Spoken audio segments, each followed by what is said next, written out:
Hello मेरे प्यारे छात्र एवं छात्राएं। आज हम लोग रचना के आधार पर वाक्य के 3 भेद होते हैं, इसके बारे में जानेंगे। रचना के आधार पर वाक्य के 3 भेद होते हैं: सरल वाक्य, संयुक्त वाक्य, मिश्रित वाक्य। सबसे पहले हम लोग सरल वाक्य के बारे में जानेंगे। सरल वाक्य वह वाक्य होते हैं जिसमें एक ही मुख्य विचार या एक ही क्रिया होती है। इनमें केवल एक स्वतंत्र उपवाक्य होते हैं।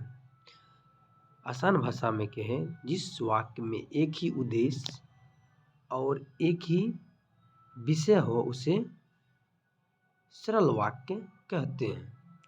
उदाहरण के तौर पर हम लोग समझेंगे, गीता किताब पढ़ रही है तो उनका मुख्य उद्देश्य है किताब पढ़ना।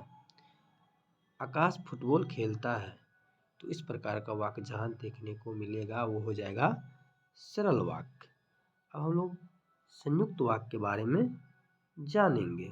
संयुक्त वाक्य वह वाक्य होते हैं जिनमें 2 या अधिक स्वतंत्र उपवाक्य होते हैं और उन्हें संयोजक शब्द जैसे और, लेकिन, अथवा, क्योंकि आदि से जोड़ा जाता है। अगर आसानी भाषा में बोले, जिस वाक्य में 2 या 2 से अधिक सरल वाक्य किसी योजक द्वारा जुड़ा हो उसे संयुक्त वाक्य कहते हैं। योजक द्वारा जुड़ा हो, योजक का काम इसमें कर रहा है क्या? और, लेकिन, अथवा, क्योंकि। अगर हम एक एग्जाम्पल के तौर पर समझने का कोशिश करेंगे तो रोहित पढ़ता है और रजनी लिखती है। योजक का काम कौन करता है? और। श्वेता स्कूल आती है और पढ़ाई करती है। तो इस प्रकार का वाक्य जहाँ देखने को मिलेगा तो वो हो जाएगा संयुक्त वाक्य। अब हम लोग मिश्रित वाक्य के बारे में जानेंगे। मिश्रित वाक्य वह वाक्य होते हैं जिसमें एक स्वतंत्र उपवाक्य और एक या अधिक आश्रित उपवाक्य होते हैं। अगर हम लोग सरल भाषा में कहें, जिस उपवाक्य में एक प्रधान उपवाक्य और दूसरा उस पर आश्रित उपवाक्य हो उसे मिश्रित वाक्य कहते हैं। हम लोग उदाहरण के तौर पर आप बोल रहे हैं कि दूसरा उस पर क्या हो, उस उपवाक्य पे आश्रित हो, तो उसे हम लोग क्या कहेंगे?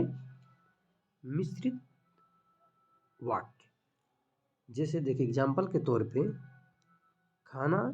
खाने पीने का मतलब है कि मनुष्य स्वस्थ बने। वह लड़का जो खेल रहा है वह मेरा भाई है। तीसरा एग्जाम्पल, अगर हम पढ़ेंगे तो आगे बढ़ेंगे।